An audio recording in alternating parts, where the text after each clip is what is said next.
33 minutes after 11 and you're listening to LBC 97.3. We may well return to the question of body-mounted cameras for police officers imminently, but before that I'd like to introduce you to, well, I say introduce you to, you're more than aware of Harry Hill already, but you're probably not aware yet, although you may have seen a little clip of it at the Royal Variety performance, of the latest string to his bow, which is... The latest string to my bow. The latest string to your well-upholstered I am wearing bow. a body camera, by the way, so watch what you're saying. Goes with the territory. Actually, I think the camera's on. They are on, actually. If you go to lbc.co.uk, you can see Harry in all his glory. But the new string... You'd have to be some sort of loser to do that, wouldn't you, Jess? Don't say this is the future. It's constantly about driving traffic to the website. It's cheap TV. Harry, give us a break. It's not cheap TV. It's a unique opportunity to see behind the green baize door. But I haven't got my makeup on. I would never have known that. You look fantastic. But you were saying the string to my new string to your already groaning quiver. You've written a musical. Now, I mean, everyone knows your work. Most people, I imagine, love it, but I didn't see that coming. May I qualify that? Yes. I've written the story and the script and the jokes. I haven't actually written the music, which obviously is a big part of a musical. Of course it is, but I mean, what gets you from A to B? The music is punctuation, usually. I'm not saying it's not important. Yes, exactly. It's you have played a role. It was me that came up with the idea, yeah, and it's called I Can't Sing, and it's about the... loosely based on the X Factor. So where did the idea? Tell me about the moment when the light bulb went on.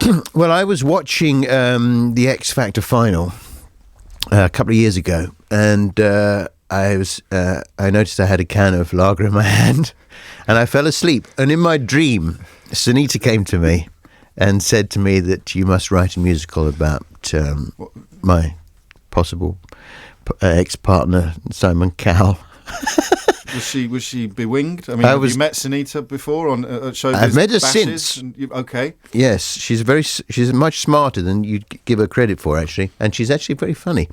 But anyway, yeah. So I had the idea. Basically, I was drunk watching the X Factor. Yeah. I'm trying to dress it up, but basically that was it. And so I got in touch with his nibs. Did you? Well, via a messenger, yeah. So your people contacted his people? Well, I phoned up... Who did you phone? ITV, Peter Finch from ITV. Oh, okay. Of course, because I was on ITV. Yes, absolutely. Yes. So and he said, well, I'm in the bath at the moment, I'll hand you over to him. What did you say first? Because I've had a great idea.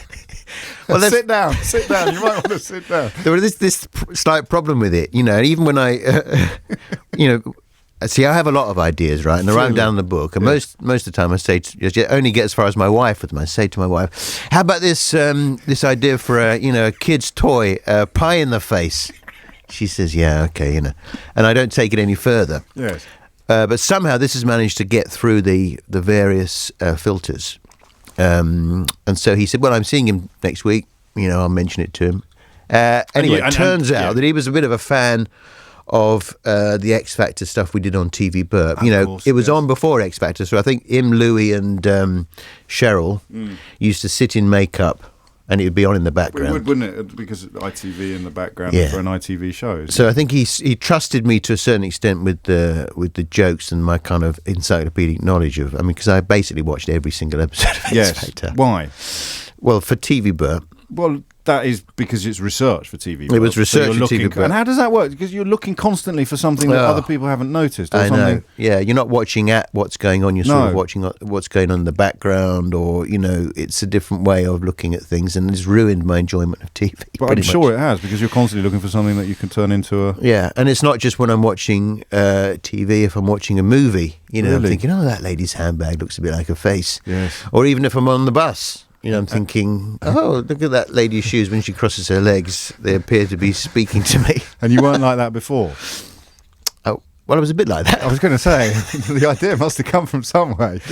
I was a bit like that, obviously. No, but obviously it's that part of my brain has been overdeveloped. I see. So Peter Fincham put it to Simon Cowell. Simon Cowell was already a fan of your relatively, yeah. And he your said, gimlet eye for popular culture. Yeah, he said, well, look, why didn't you come in for a meeting? So I went. So then at that point, I phoned up Steve Brown, who wrote all the music for TV Burp, and he wrote Wonky Donkey for Anton Deck. So I knew he was a safe pair of hands. Yes. And actually, he has written a musical before, Spend. Oh, the Viv Nicholson Yes. one. Okay, which did quite well. Got a Evening Standard Award. Yeah, or very something. well reviewed.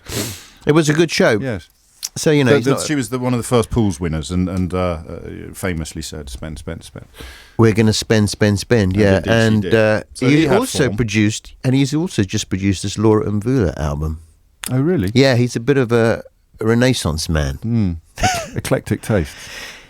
Yeah. So Cowell liked it. You were up So for I it. Steve Brown persuaded signed Steve. We went along, you know, and so we then got through to the next round. I mean, every step was a bit like being on the X Factor. up. What's it like when you meet him? Is it a bit like being presented to a Roman emperor? Do you have to prostrate yourself on the floor in front of him, or well, I mean, peel a grape for his breakfast? There is an element of the sort of court of King Simon. Yes. You know, I mean, we got there, and they came to us and said, "Oh, Simon's a bit late. You know, he's in traffic. Okay, so then they'd come back 10 minutes later and say, Simon's coming down the road. His car's in the road." And then it would be 10 minutes later, Simon's car's outside. He's coming into the building. Simon's in the building. Simon's in the lift. Simon's coming through. Simon's coming through. This is Simon. Which is actually a bit that I took from this meeting and put in the musical. So there is an element of that. But no, he's actually, you kind of think you know him because you think he's not playing a character on TV, but there is an element of a character on TV, and he is actually quite a funny. He is quite funny. I mean, And capable of laughing at himself. He's aware of the whole circus of Cowell. Yeah, because the idea of him endorsing something. I mean, audiences will be hoping to see the Mickey taken a little, won't they? And they won't be disappointed. No. But I mean, it's not going to be. I mean, I think there are two ways of doing this. You could do a kind of, you know, the way, you know, you could have a go at it in a way, kind of a doomy, you know, way of how it manipulates and, you know, all this kind of the gilded cage of fame. Yes. Or you can do what we're doing, which is sort of kind of taking the mickey by sort of over celebrating it. So we've got Simon descending on a cloud, you know, and he heals a blind man, and and so it's kind of over the top. And a lot of it really isn't about the X Factor. It's just a kind of excuse for some fun. It's got West End written all over it, then, hasn't it? Yeah, and it's you know, it's not filthy or rude or, you know. I mean, can I take a 7-year-old to see it? Yeah. Well, a 7-year-old would love it, I think. I'm not asking for tickets. I'm just establishing the age range to whom it's likely to appeal. And, of course, a certain degree of familiarity with the programme itself would... Yeah, I think it would. You know, you'd need to know the X Factor. Well, yeah, I don't think you'd even need to know it, because it's sort of, you know, we all are kind of aware of talent shows, and the kind of idea from me was that we should try and make it so that people that love the X Factor would really love it, and also people that hated it would enjoy it because we were taking the mickey out of it. So it's sort of like, you know, like TV Burp. We would take the mickey but have a kind of smile or a wink. It wasn't ever kind of really relentlessly nasty. Of course. And otherwise people wouldn't have queued up to appear on it, would they? Even though they were sometimes the butt of the jokes. And what I kind of pride myself about the show is that there's no message. Got you. Yes. You know, there's no kind of heavy-handed... Eat your greens. Yeah, eat your greens. Indeed. You've parked TV Burp now, haven't you? You've sort of... Retired it, yes. Yeah. Presumably because you were turning into an obsessive-compulsive observer of... Yeah, it was driving me a bit mad, really. Gags. Yeah. Well, I think TV changed a bit, you know. I mean, you could still make that show, but it got kind of tougher with those kind of shows that were sort of self-aware, like Towie. Of course, yes. Things that haven't been noticed in shows that don't really do... Well, they sort of do their own jokes. Yes. You know, it's sort of self-regarding, and I kind of think also now we've got Gogglebox to do that job. Do you like Gogglebox? I do, yeah. It's pretty good, isn't it? It's really good fun. And it's, I mean, they only cover a few shows. They do. But it's, you know, it works on a couple of levels, doesn't it? You know, it's much easier to make as well, I imagine. I suppose the job there is the edit, isn't it? Yes, of course. And having to watch hours and hours and hours of uninspiring the jobs in order to find the little bits. But then we're back to Burp again, aren't we? Really, in a way, you had to trawl through everything. Is this what? So I mean, you still do You've Been Framed? Oh yeah, well I'll do that till I'm told to Peter stop. Fincham gets out of the bath until. Yeah, that's a great job, because that's really good fun, and it's directed, because, you know, I get the clips and they're all funny, or they're all people, you know, people falling over and stuff. So I haven't got to look for something. Well, I mean, I do that, don't I? I do look for other stuff in the shots, but you know, make out they look like somebody famous. But It's a lot easier because it's narrow. I get half an hour of material and the show's half an hour rather than getting sort of 25 hours of TV and having to boil it down to. So, I mean, what else is in the little book at the moment then? Because the musical, your work is finished, presumably. It's cast, it's rehearsing, the previews start on the 27th of February. Yes, book your tickets, London. Well, I mentioned Pie in the Face, didn't I? Yes. Yeah. That is actually a game. Yes, no, I'm aware, but I wasn't aware that you'd marketed it yourself. No, I just found about it. I just looked at. I was looking at some sort of. I'm trying to come up with a kind of clip show that you could do, which would be a kind of stream of consciousness clip show, which could be more directed than TV Burp. And I stumbled upon this footage of Pie in the Face, which I'd never heard of. Do you know the game? No. Well, I can work out the central principle. Can I, from the title? Go on. Well, at some point, a pie comes into contact with a face, right? It's this thing, right? It's a piece of wood. You can YouTube it, right? It's a piece of wood with a hole in it, and on the piece of wood it says "Pie in the Face." And you put your face through the hole, and you winch this. It's like a little handle you turn, right? So you throw a dice, and it says 4. Yeah. So you winch the handle 4 times. And on the other end of this winch, like a catapult, is a pie. Oh, I see. So it's like Kaplunk, but with a pie. Yeah. Yeah. And I came across this, and I thought, what a brilliant idea. It's kind of anti-technology. And kids would really love it. I'm thinking we should relicense that as Harry Hill's Pie in the Face. I think this could be... James, I'm looking for backers.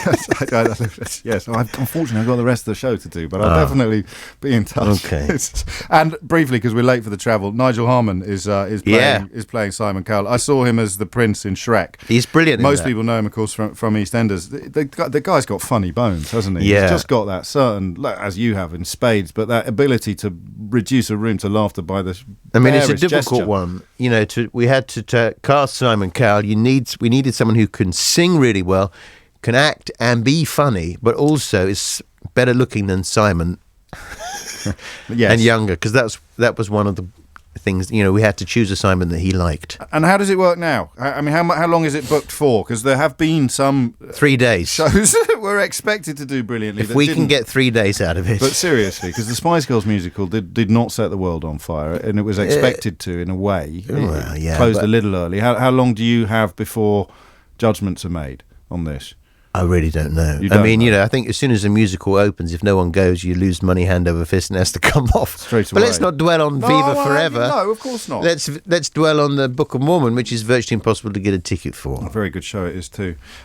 Anyone who's never seen The X Factor and is not a fan of you, what would you say to tempt them? What would you say to tempt them through the door of I Can't Sing at the London Palladium? I can't imagine what kind of cross-section of fictional society. Freak, some theoretical loony.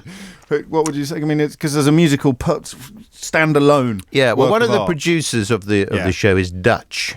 Okay, that'll do it. Sold. No, what I was going to say was, so he wasn't familiar with Simon Cowell, yes. Right? Yes. And so he was laughing, and I was saying, why are you laughing? And he said, well, it's so funny. And I said, but you never even heard of Simon Cowell. He said, yes, but these are types of people that we have all over the world. He's Dutch.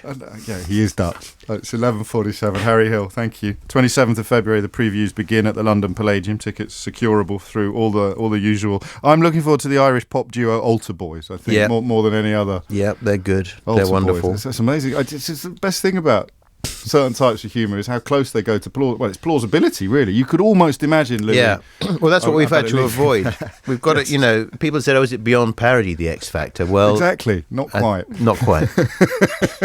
Harry Hill, thank you so much. Nice to talk to you. Well, no, lovely to talk to you, and the best of luck indeed with the show, although I guess early indications are that you won't need luck. It's 11:48.